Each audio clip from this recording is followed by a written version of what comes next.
Invito a nuestro pastor, al hermano Fernando, que tiene el día de hoy nuestro sermón. Perdona.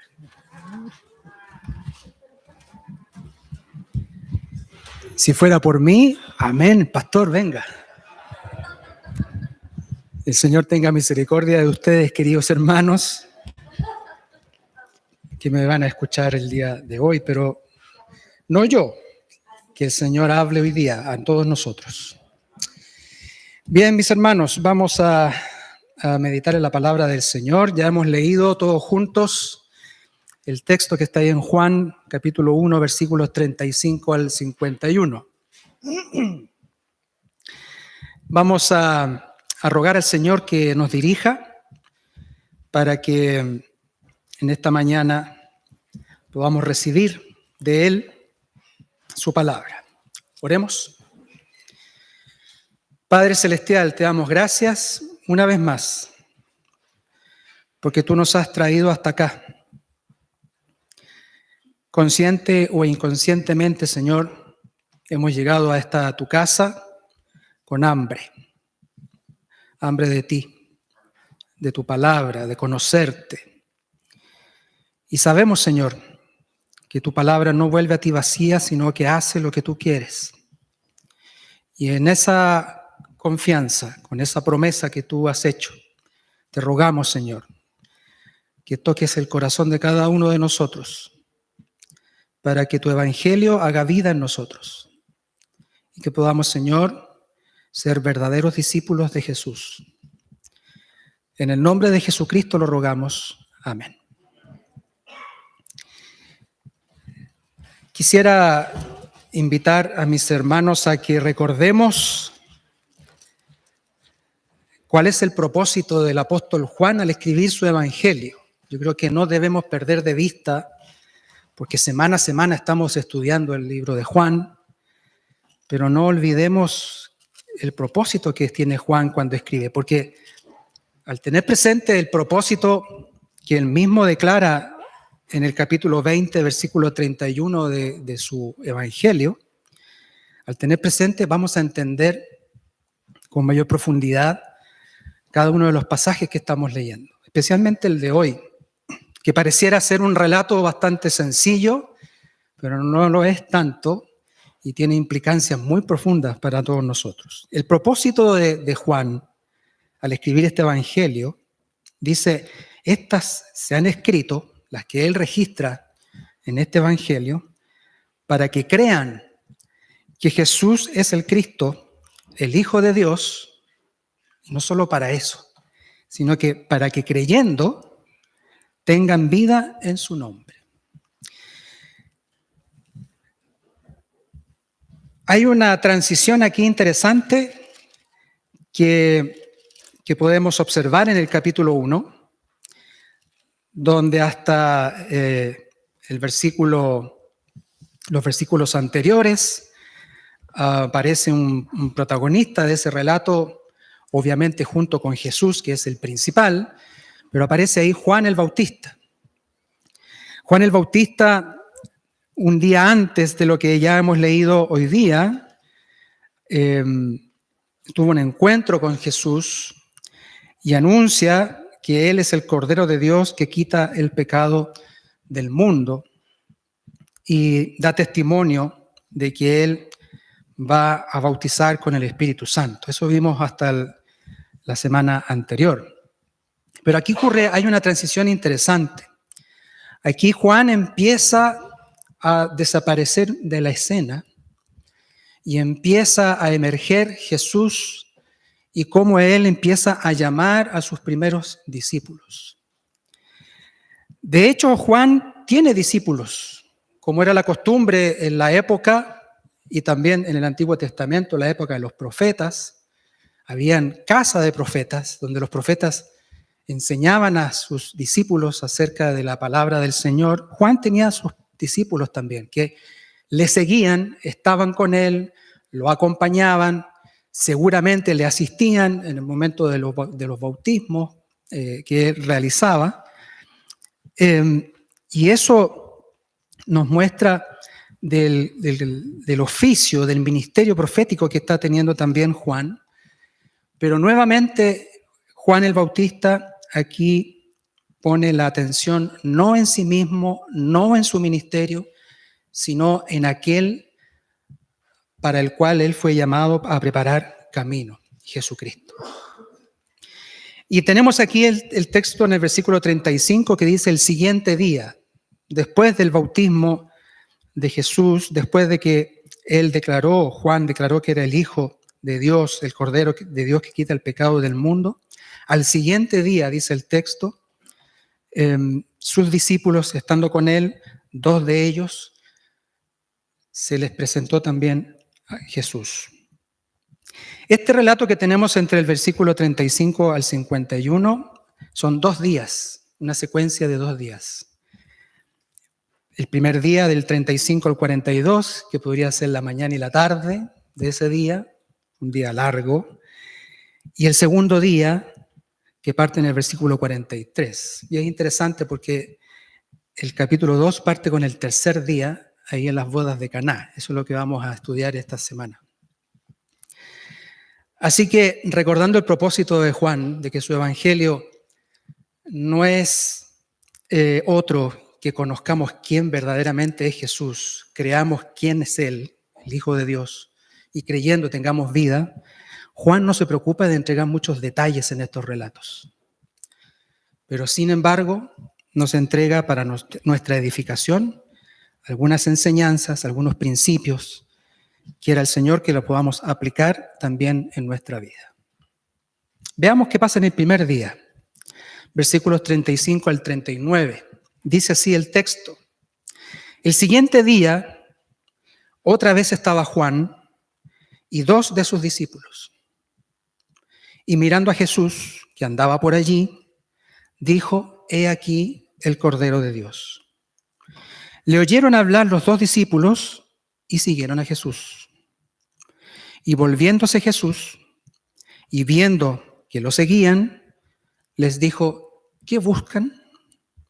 Ellos le dijeron: Rabí, que traducido es maestro, ¿dónde moras? Les dijo: venid y ved. Fueron y vieron dónde moraba, y se quedaron con él aquel día, porque era como a la hora 10:00, las 4 de la tarde aproximadamente, como ellos contaban las horas. Juan el Bautista, en el cumplimiento de su ministerio, apunta a Jesucristo. Y él, dice el texto, que estando con 2 de sus discípulos, vio a Jesús pasar por allí. El texto original es mirando, no es una simple mirada que lo vio pasar y le llama, sino que él está observando atentamente a Jesús. Cuando aquí el apóstol les describe estas escenas, no lo imaginemos tan escuetamente como lo dice, sino que probablemente sea una descripción muy resumida, pero de cosas que están ocurriendo. Hay una interacción ahí con Jesús. Y lo que hace Juan el Bautista es señalarles a todos los que lo oyen, y particularmente a sus discípulos, a quién ellos deben seguir. Les dice: he aquí el Cordero de Dios. Y les señala que Jesucristo es a quien verdaderamente debemos seguir.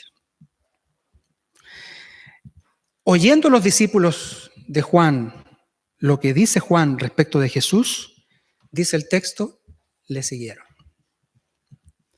Así de simple, pero así también de profundo debemos consultarnos qué significa lo que hicieron estos discípulos. ¿Simplemente le acompañaron en la caminata para estar con él? ¿O hay algo más que Juan nos quiere expresar aquí? Fíjense que cuando Jesús los ve que le siguen, que están junto con él, Jesús los interpela y le dice: ¿qué buscan? Y ellos le dicen: maestro, reconociendo de que ellos están en disposición de aprender de él, le preguntan: ¿dónde moras? En definitiva, estos discípulos, cuando deciden seguir a Jesús, porque Juan les anuncia que Él es el Cordero de Dios, como había dicho antes, también lo recordamos, que quita el pecado del mundo. Solamente en Él hay perdón de pecados. Cuando ellos deciden seguirles, el Señor les pregunta qué buscan. Y esa pregunta que les hace, ciertamente es también una pregunta para todos nosotros. No sé cuánto tiempo llevas conociendo u oyendo acerca de Jesús. ¿Algún amigo, algún familiar, algún conocido de tu trabajo, de tus estudios, en algún momento te hablaron acerca de Jesús? Así como Juan el Bautista le dijo a sus discípulos, he ahí el Cordero de Dios. ¿En algún momento has oído acerca de Jesús? Y Jesús nos pregunta a todos nosotros, ¿qué buscamos cuando le seguimos? Y la respuesta que ellos dan, que no es una respuesta, sino que es una pregunta, que demuestra lo que ellos querían hacer, es ¿dónde moras? En definitiva, lo que están diciendo estos discípulos es que donde tú vayas, donde tú estés, yo quiero estar. Y esto tiene una connotación de establecer una relación personal con el Señor. Seguirle no es simplemente caminar al lado de Jesús por las tierras de ahí cercanas a Betsaida, Galilea, todo ese sector donde está cerca el lago de Galilea. No es solamente eso, sino que es morar con Él, es conocerle, es saber lo que Él tiene que decir. Porque hemos sabido que Él es el Cristo y queremos escucharle y queremos recibir de Él su enseñanza. De hecho, le dicen maestro. Y Jesús, la respuesta que también da es un poco desconcertante. Vengan y vean. Que para nosotros puede ser una respuesta extraña, pero lo que está diciendo aquí Jesús a sus discípulos es experimenten lo que significa morar conmigo y seguirme. Fueron y vieron dónde moraba y se quedaron con él aquel día porque era como a la hora 10. Estos dos discípulos, nos habla el texto, no sabemos cómo se llaman. En el versículo siguiente sabemos cómo se llama uno de ellos, del otro no se dice. Pero esta decisión que ellos toman de seguir a Jesús, de morar con Él, de acompañarle, de caminar con Él, es una decisión que les cambia totalmente sus vidas. Y aquí entonces tenemos que reflexionar, queridos hermanos y hermanas, respecto de lo que significa seguir a Jesús o ser un discípulo de Jesús. Mirar a Jesús, oír a Jesús, oír acerca de Jesús, caminar y morar con Jesús. ¿Qué significa eso para nosotros hoy? Para ellos fue un privilegio compartir, comer el pan, hablar, conversar con Él, cara a cara. Pero no es distinto el privilegio que nosotros también tenemos hoy, de poder ciertamente ser sus discípulos. Y algo muy importante, ser discípulos de Jesús es estar dispuestos a ser enseñados por Él, porque Él es el único que tiene el poder para perdonar los pecados. Él es el Cordero de Dios. Eso ocurrió el primer día. Y dice ahí el texto que se quedaron con Él porque ya era tarde, eran las 4 de la tarde.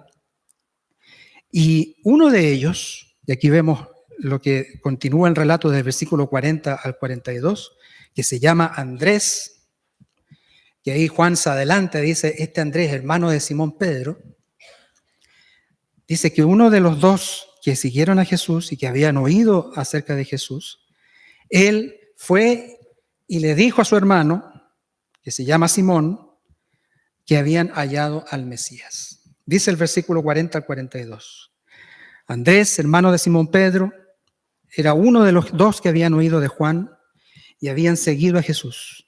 Este halló primero a su hermano Simón y le dijo, hemos hallado al Mesías, que traducido es el Cristo. Y le trajo a Jesús. Y mirándole Jesús, dijo: tú eres Simón, hijo de Jonás, tú serás llamado Cefas, que quiere decir Pedro. Hermanos, aquí hay otra característica de este discípulo Andrés en particular, del cual el apóstol Juan se detiene en él. Dice que no solamente él disfrutó de la relación con el Señor, no solamente él le siguió, no solamente él estuvo dispuesto a ser enseñado por el Señor, sino que además el discípulo, en este caso Andrés, dio testimonio acerca de que habían hallado al Mesías. Y dice, el texto da a entender de que lo primero que hace con el primero que se encuentra, porque probablemente a otros muchos más le dio la noticia, pero al primero que halla es a su hermano, a Simón, hijo de Jonás. Y él le dice: hemos hallado al Mesías, que traducido es el Cristo. Todos estos discípulos que aquí están mencionados, los dos, especialmente Andrés, ahora Simón, todos con una expectativa acerca de que vendría el Mesías. Y aquí gozosamente están señalando de que lo han hallado. Ahí está el Cordero de Dios, ahí está el Mesías, el Cristo, al que nosotros esperábamos desde el Antiguo Testamento. Se ha manifestado a nosotros y está morando entre nosotros. Él está con nosotros. Y lleva a Simón, y Jesús, al verle, le dice: tú eres Simón y serás llamado Cefas, que traducido es Pedro. Ahí en su Biblia probablemente ustedes tengan una nota al pie de página que tanto Cefas en su versión aramea como Pedro en su versión griega significa piedra. Es interesante aquí lo que pasa. El Señor Jesucristo le está haciendo un anuncio a este hombre Simón. Y todos sabemos, conocemos quién es Pedro. Pero vamos a hacer una pequeña reseña acerca de la vida de Pedro. Este discípulo al cual le dice que el Señor le va a cambiar su nombre. Si ustedes ven el Evangelio según Mateo, ese hecho ocurre cuando el Señor le pregunta a sus discípulos: ¿quiénes dicen que soy yo? Ahí en Mateo capítulo 16, versículos 13 al 20, encontramos este relato que dice lo siguiente: viniendo Jesús a la región de Cesarea de Filipo, preguntó a sus discípulos. Esto es un tiempo más adelante del relato que estamos viendo en Juan. ¿quiénes dicen los hombres que es el Hijo del Hombre? Y ellos dijeron: unos Juan el Bautista. A la sazón, Juan el Bautista ya había muerto. Entonces algunos decían que había vuelto a la vida Juan el Bautista. Otros Elías, un poco parecido a lo que le preguntaban los sacerdotes, los fariseos, los escribas cuando le preguntaban a Juan el Bautista: ¿quién eres tú? Algunos dicen que Jesús es Elías. Otros Jeremías o alguno de los profetas. Él les dijo: ¿y vosotros, quién decís que soy yo? Le pregunta a sus discípulos. Y como era Pedro, siempre impetuoso, fue el primero que toma la palabra. De hecho, es conocido como el vocero de los apóstoles. Siempre está ahí en primera línea, Pedro. Respondiendo Simón Pedro, dijo: tú eres el Cristo, el Hijo del Dios viviente. Entonces le respondió Jesús, y aquí mucha atención, dice: bienaventurado eres, Simón, hijo de Jonás, tal como le dice ahí en el Evangelio de Juan, porque no te lo reveló carne ni sangre, sino mi Padre que está en los cielos. Y yo también te digo que tú eres Pedro, y sobre esta roca edificaré mi iglesia, y las puertas del Hades no prevalecerán contra ella. Y a ti te daré las llaves del reino de los cielos, y todo lo que atares en la tierra será atado en los cielos, y todo lo que desatares en la tierra será desatado en los cielos. Entonces mandó a sus discípulos que a nadie dijesen que él era Jesús el Cristo. Aún no era la hora. Después sí, él los manda a predicar el evangelio a todo el mundo. Pero es interesante por qué Juan aquí especialmente deja registro de que Jesús le dice: tú eres Simón y será cambiado tu nombre por el de Pedro, piedra. Porque Pedro, un hombre común, un pescador, así como Andrés, así como también los otros discípulos que trabajaban en sociedad con Pedro y Andrés, pescadores ahí en Galilea, este hombre común, el Señor lo iba a transformar. Y le dice que su nombre iba a cambiar por el de piedra, Pedro, no por causa de su dignidad, no por causa de lo que él iba a hacer, sino por causa de que su fe iba a ser inquebrantable como la piedra. Porque su fe iba a estar puesta en la roca, que es Cristo, el fundamento de nuestra fe. Y eso Pedro lo entendió tiempo después. Si vemos la vida de Pedro, vemos Pedro un impetuoso. Hoy día podríamos decir que era mal hablado en algunas ocasiones, sobre todo cuando se ponía muy enojado.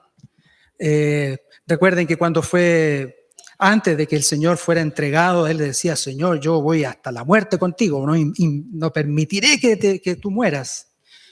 Y Jesús lo mira y le dice: Pedro, Satanás te tiene para zarandear un tiempo. Tú me negarás 3 veces, le dice. Cuando está ahí con los alguaciles y lo llevan al Señor Jesucristo preso, él saca su espada y le corta la oreja a uno de los guardias, impetuoso. Alguien que no comprendía a cabalidad su ministerio, un hombre común como cada uno de nosotros. Un hombre al cual el Señor le anuncia aquí en el relato de Juan que su nombre iba a ser cambiado, porque iba a ser formado y restaurado hasta que su fe fuera inquebrantable en el fundamento que es Cristo. De hecho, lastimosamente Pedro fue quien negó a Jesús 3 veces y dijo que no lo conocía. Pero ese Pedro también fue restaurado. Y vemos en el Evangelio de Juan cómo termina la vida de Pedro en el relato evangélico, cuando Juan dice que el Señor lo llama y termina su restauración y le dice: Pedro, ¿me amas? Y el Señor 3 veces le pregunta, 3 veces le dice: ve y apacientas mis corderos. Y este Pedro lo vemos después predicando en el libro de los Hechos, enseñando y explicando a qué se refería el Señor con esto de ser piedra, en la roca que edificaré mi iglesia. Pedro nunca entendió de que él era la cabeza de la iglesia, como en algunas tradiciones se explica esto. Pedro siempre entendió de que el único que es la cabeza de la iglesia, el fundamento de la iglesia, es Jesucristo. Y él, Pedro, como todos los discípulos, como todos nosotros que hemos creído en el Señor, somos piedras vivas que por gracia estamos siendo añadidas a la iglesia. Miren lo que dice el mismo Pedro en su carta, ahí en la primera carta de Pedro, capítulo 2. Este Pedro restaurado, este Pedro impetuoso que se transforma en un pastor humilde, que no deja de enseñar a sus otros hermanos ancianos junto con él de que deben pastorear sin autoritarismo, sino que con ánimo pronto, con amor. Ahí en su carta, primera carta de Pedro, capítulo 2, versículos 4 al 8, dice lo siguiente. Primera de Pedro, capítulo 2, versículos 4 al 8, dice: acercándoos a él, piedra viva, desechada ciertamente por los hombres, mas para Dios escogida y preciosa, se refiere a Jesucristo. Vosotros también, como piedras vivas, sed edificados como casa espiritual y sacerdocio santo, para ofrecer sacrificios espirituales aceptables a Dios por medio de Jesucristo. Por lo cual también contiene la Escritura: he aquí, pongo en Sión la principal piedra del ángulo, escogida, preciosa, y el que creyere en él no será avergonzado. El que creyere en esta piedra, la cabeza del ángulo, que es Jesucristo, no será avergonzado. Así que Pedro nunca entendió de que la iglesia va a ser edificada sobre él, sino sobre la roca que es Cristo, el fundamento. Y Juan, en este breve pasaje que leímos, está poniendo su atención en este hombre, Pedro, que junto con Andrés se vuelven sus discípulos y que le cambia el nombre tiene un significado también muy profundo. Cuando uno sigue a Jesús, cuando uno es un discípulo de Jesús, el Señor transforma nuestra vida. No hay manera de que eso no sea así. si realmente el Señor Jesucristo es nuestro Maestro. Vamos a volver al final a hablar acerca de Pedro, pero vamos a seguir adelante en el texto que estamos viendo. Dice que ahí terminó el primer día. Y al siguiente día, dice en versículo 43 en adelante, el siguiente día quiso Jesús ir a Galilea y halló a Felipe. Y le dijo, sígueme. Y Felipe era de Betsaida, la de Andrés y Pedro. Y Felipe halló a Natanael y le dijo, hemos hallado a aquel de quien escribió Moisés en la ley, así como los profetas, a Jesús, el hijo de José, de Nazaret. Natanael le dijo, ¿de Nazaret puede salir algo de bueno? Le dijo Felipe, ven y ve. Cuando Jesús vio a Natanael que se le acercaba, dijo de él, he aquí un verdadero israelita, en quien no hay engaño. Y le dijo Natanael, ¿de dónde me conoces? Jesús le respondió, antes que Felipe te llamara, cuando estabas debajo de la higuera, te vi. Respondió Natanael y le dijo, Rabí, maestro, tú eres el Hijo de Dios, tú eres el Rey de Israel. Respondió Jesús y le dijo, porque te dije, te vi debajo de la higuera, ¿crees? Cosas mayores que estas verás. Y le dijo, de cierto te digo, de cierto os digo a todos, de aquí en adelante veréis el cielo abierto y a los ángeles de Dios que suben y descienden sobre el Hijo del Hombre. Hermanos, aquí tenemos otro relato de cómo el Señor llama a sus discípulos. En este caso distinto. Andrés, junto con el otro discípulo de Juan, siguen a Jesús y él les pregunta qué buscan. En este caso fue Jesús quien se acerca a Felipe y le dice, sígueme. Y este Felipe le sigue, podemos deducir del texto, y no solamente le sigue, sino que así como Andrés, también gozosamente va y donde a su amigo Natanael y le dice, hemos hallado a aquel de quien escribió Moisés en la ley, de quien hablaron también los profetas. Es interesante lo que ocurre aquí y podemos sacar también algunas lecciones interesantes para nosotros. Fíjense que Felipe, este discípulo de Jesús, que sigue a Jesús, no necesariamente tenía una doctrina correcta, completamente correcta y verdadera acerca de Jesús. Fíjense que él dice correctamente, hemos hallado a aquel de quien escribió Moisés en la ley, así como los profetas. Se está refiriendo al Mesías prometido. Eso es verdadero. Pero él dice, que había escuchado por ahí que era hijo de José y oriundo de Nazaret. Y sabemos que José es el padre terrenal, pero no es el padre de Jesús. Dios es el padre de Jesús. Y que no nació en Nazaret, sino que nació en Belén. Juan Calvino, cuando comenta este pasaje, dice hay una doctrina imperfecta de Felipe acerca de quién es Jesús. Pero eso no le detuvo para anunciar a Natanael de que habían hallado al Mesías. Porque lo esencial estaba allí. Jesús es el Mesías. Y muchas veces nosotros decimos en la iglesia, ¿cuánta preparación debo tener para anunciar a Jesús? Es que no sé mucho, es que no tengo mucho conocimiento. Pero Felipe no se detuvo, sino que simplemente dio testimonio de Jesús a Natanael. Y Jesús tuvo misericordia de Felipe, porque siendo su discípulo, él lo iba efectivamente a enseñar acerca de quién verdaderamente era él. Cuando termina el texto, él va a dar una declaración que es sorprendente y que ciertamente tanto Felipe como Natanael y los otros discípulos que estaban con él deben haber quedado atónitos, con la boca abierta de lo que estaba diciendo Jesús.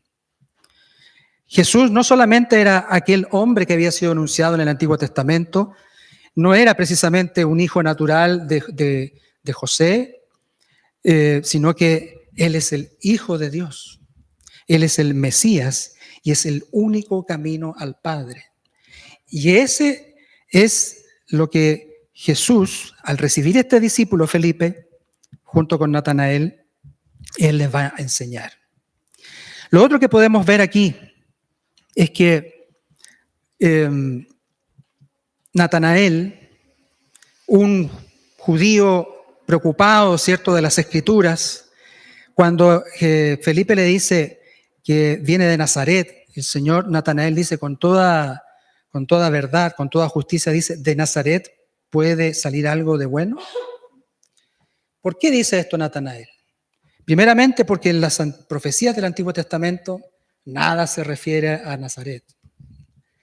Y por otro lado, porque en la época en que ellos están viviendo, Nazaret era una ciudad que era bastante poco agraciada. Era una ciudad pequeña, pero además que tenía una vida que no se apegaba a los judíos, sino que como era una ciudad del imperio, estaba en decadencia. Así que con justicia pregunta si puede salir algo bueno de allí. Y por eso Jesús le reconoce de que cuando Él llega, le dice, he aquí un verdadero israelita en quien no hay engaño. Él es honesto, Él entiende de que las profecías y los escritos del Antiguo Testamento no hablaban precisamente de Nazaret como el origen del Mesías. Este halago que el Señor Jesús le hace a Natanael podría hacernos pensar de que Jesús algo bueno vio en él. Ciertamente cualquiera de nosotros que nos digan que somos honestos y que somos sin engaño es un piropo, como decimos aquí en Chile.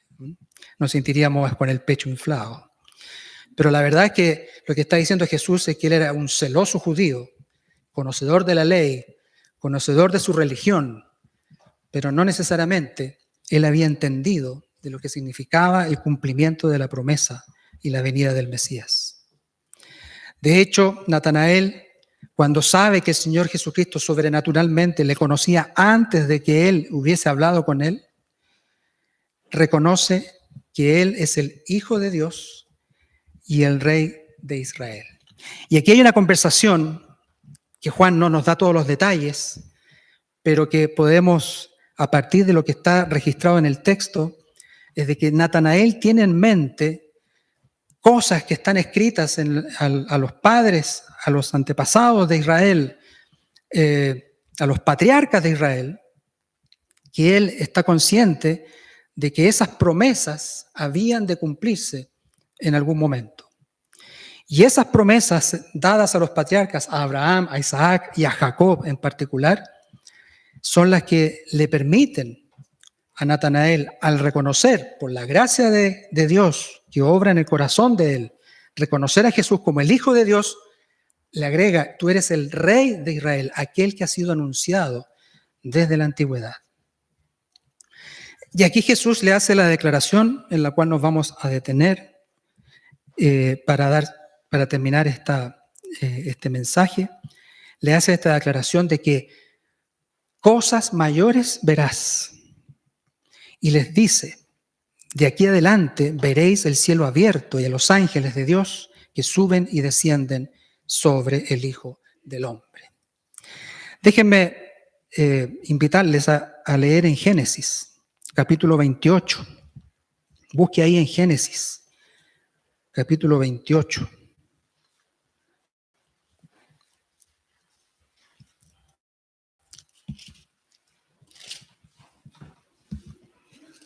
Versículos 10 en adelante.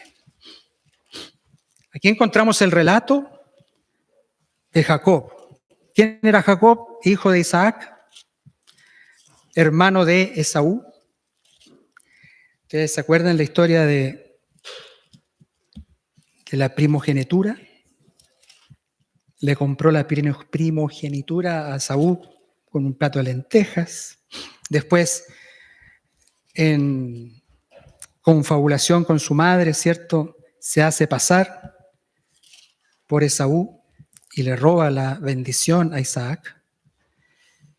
Y él, huyendo de Esaú, su hermano, que lo quería matar por haber hecho eso, él dice que salió, dice pues, versículo 10, salió pues Jacob de Beerseba y fue a Harán, y llegó a un cierto lugar y durmió allí, porque ya el sol se había puesto, y tomó de las piedras de aquel paraje y puso a su cabecera y se acostó en aquel lugar.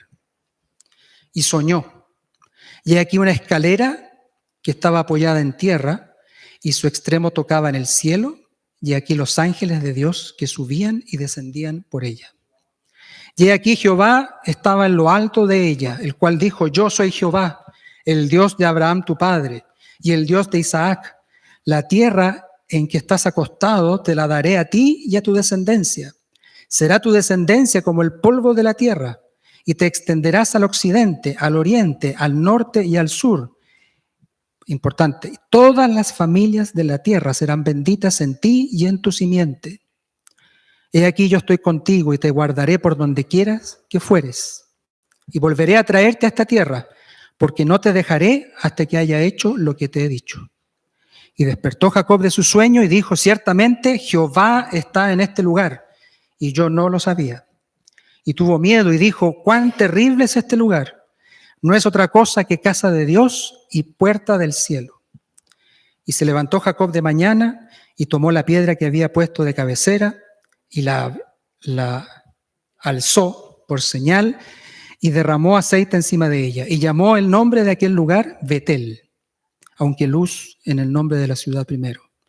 E hizo Jacob voto diciendo: si fuere Dios conmigo y me guardare en este viaje en que voy, y me diere pan para comer y vestido para vestir, y si volviere en paz a casa de mi padre, Jehová será mi Dios, y esta piedra que he puesto por señal será casa de Dios. Y de todo lo que me dieres, el diezmo apartaré para ti. El lugar donde él recibió la revelación por sueño del Señor, que le recuerda la promesa hecha a Abraham, él dice que es casa de Dios, puerta del cielo. Este Jacob, cuyo nombre significa el suplantador, mérito no tiene para nada. Pero el Señor en su gracia le recuerda de que él es hijo también de la promesa. Y le promete de que en él serán benditas todas las naciones de la tierra y su simiente. Y habla de una escalera que en su extremo superior está en el cielo, donde está el Señor sentado allí, y el extremo inferior está en la tierra, y los ángeles suben y bajan. Y Jacob dice: esta es casa de Dios, puerta del cielo. Jesús le está diciendo a estos discípulos que estaban en la expectativa de la venida del Mesías, de la promesa hecha a sus padres. Le está diciendo, y con esto tienen que haber quedado con la boca abierta: yo soy casa de Dios y la puerta del cielo. No hay otro camino al Padre si no es por mí. Yo soy esa escalera. Y por eso él dice: yo soy el Hijo del Hombre. Porque no solamente soy el Cordero de Dios que quita el pecado del mundo. No solamente soy el Mesías. No solamente, como tú bien dices, soy Hijo de Dios y Rey de Israel. Yo soy el Hijo del Hombre. Es decir, yo soy el que va a morir en tu lugar para darte acceso, para que disfrutes de la presencia del Señor, así como fue prometida a Jacob. Ahora esta promesa es para ti y para todos aquellos que creen que Jesucristo es el Señor. Esa declaración, que a Juan le importa mucho que se destaque en su evangelio, está hablando del ministerio de Jesús como Dios hombre. Él dice que descendió del cielo para morar entre nosotros, para cumplir su ministerio, para predicar el evangelio del reino. Murió en la cruz, se humilló hasta lo sumo. Pablo a los filipenses le dice: se humilló, no escatimó ser igual a Dios como cosas que aferrarse, sino que se humilló a sí mismo y hasta morir, muerte de cruz. ¿Para qué? Para después ser exaltado hasta lo sumo, para subir al cielo. Y esto de los ángeles que suben y bajan, así como en el relato de Génesis, así como el Señor dice que los ángeles suben y bajan, son testigos de que el Señor, por medio de Cristo, nos da la vida eterna y nos da el perdón de los pecados y nos da la verdadera comunión con el Señor. Eso es lo que Jesús le está diciendo a sus discípulos, de la implicancia que es ser su discípulo, de la implicancia que es aprender de Él, de quién es el único camino al Padre. El Evangelio de Juan nos dice, cuando está conversando con sus discípulos, dice, yo soy el camino, yo soy la verdad, yo soy la vida. Nadie viene al Padre si no es por mí. Así que, hermanos, decía yo que íbamos a volver a hablar de Pedro. Quisiera que ustedes abran su Biblia ahí en Juan, al final de Juan, capítulo 21. Juan 21. Y con esto terminamos, queridos hermanos, con algunas aplicaciones que queremos compartir hoy. Tenga su Biblia abierta ahí en Juan 21, al 15 en adelante, pero vamos a leer algunos breves versículos. Pero la primera aplicación, queridos hermanos, ¿has oído hablar acerca de Jesús? ¿Has tenido esa experiencia de que te han hablado de quién es Jesús? Mira quién es Jesús. Así como Juan el Bautista le dice a sus discípulos, he ahí el Cordero de Dios. ¿Has tenido esa experiencia? A lo mejor llevas poco tiempo asistiendo a la iglesia, probablemente porque alguien te habló de esto. No lo entiendes muy bien. Así como Felipe, a lo mejor algo sabes, pero no tienes una doctrina perfecta.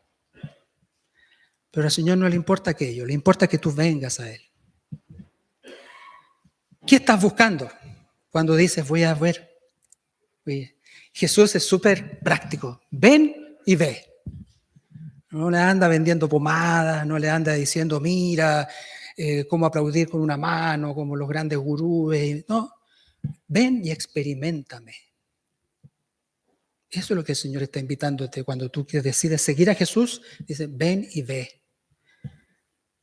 ¿Qué estás buscando? El Señor te dice, sígueme. Y eso es un llamado profundo al corazón, porque seguir a alguien no es simplemente ir un día, después volver, y después ir al otro día, después volver. El texto no nos dice si se quedaron ya a las 4 de la tarde, si quedaron morando con Él, no nos dice si ya se fueron después a sus casas, no lo sabemos. Pero aquí hay el seguir a Jesús significa abandonar lo que eras antes y ahora negarse a sí mismo y ahora ser un discípulo de Cristo, servirle a Él. Y eso cambia radicalmente tu vida. Cambió radicalmente la vida de Andrés, para qué decir de Simón Pedro, que ya vimos la historia. Cambió la vida de Natanael, que a propósito olvidé mencionarlo, muy probablemente es el apóstol Bartolomé, que se menciona con otro nombre en los otros evangelios. Cambió la vida de Felipe, cambió la vida de todos aquellos que siguen a Jesús. ¿Pero por qué les cambia la vida? Porque no hay otro camino al Padre sino Jesucristo. Y esto para aquellos que están recién caminando, recién llegando al conocimiento del Señor, suena fuerte en los oídos y en el corazón. ¿Has oído acerca de Jesús? ¿Qué buscas? El Señor te dice hoy, sígueme. Pero aquellos que llevamos tiempo en la vida de la iglesia, tiempo siguiendo al Señor Jesucristo, este mismo llamado, sígueme, se lo dijo Pedro por lo menos 3 veces en su vida. Y después de haber sido restaurado incluso, después de que pasó la terrible experiencia de negar al Señor, y cuando fue restaurado, miren lo que dice Juan 21, 19. Vamos a leer desde el 17. Le dijo la tercera vez, Simón, hijo de Jonás, ¿me amas? Es interesante cómo Jesús le dice, Simón, tú el débil, hijo de Jonás, no le dice Pedro, ¿eh? Él no le dice piedra, sino que le recuerda su nombre. ¿Me amas? Pedro se entristeció de que le dijese la tercera vez, ¿me amas? Y le respondió, Señor, tú sabes todo, tú sabes que te amo. Jesús le dijo, apacienta mis ovejas. De cierto os digo, cuando eras joven te ceñías e ibas a donde querías, mas cuando ya eres viejo, extenderás tus manos y te ceñirá otro y te llevará a donde no quieras. Esto dijo dando a entender con qué muerte había de glorificar a Dios. Y fíjese cómo termina el texto. Y dicho eso, añadió, sígueme. Hermano, ¿cuánto tiempo lleva usted en la iglesia? El Señor te dice, sígueme de nuevo. Todo el tiempo el Señor dice, sígueme, sígueme. Y esto, para aquellos que estamos recién, para aquellos que llevamos tiempo en la iglesia, es el mismo propósito. Seguir a Jesús, seguir sus pisadas, es ir a la muerte.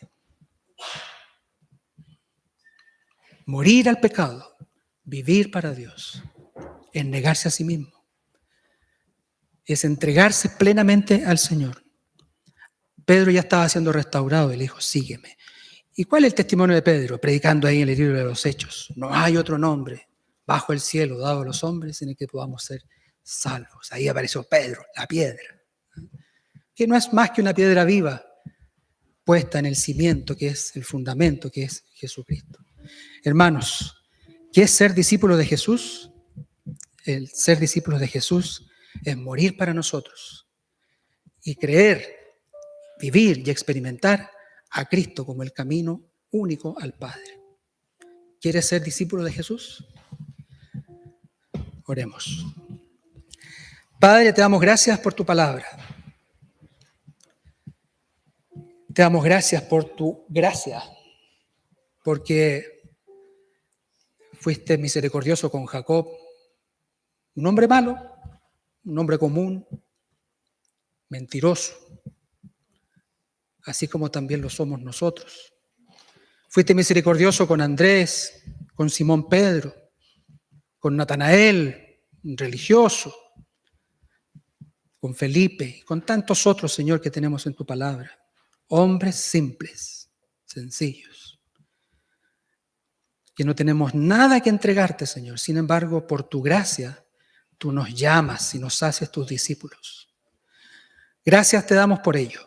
Gracias te damos porque te revelaste como el único camino al Padre, como el Mesías, como el Cordero que quita el pecado del mundo, como el Dios hombre, el Hijo del hombre, como el Rey de Israel, el Rey del pueblo de Dios, el Señor de la iglesia.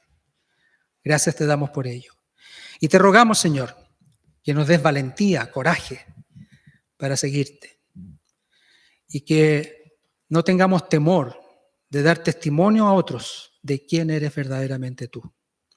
Que nosotros, como dijo Juan, que nosotros menguemos, disminuyamos y que tú seas exaltado. Que esta iglesia sea una iglesia de discípulos de Cristo, que anuncian tu nombre en donde quiera que vayamos. En el nombre de Jesús lo rogamos. Amén.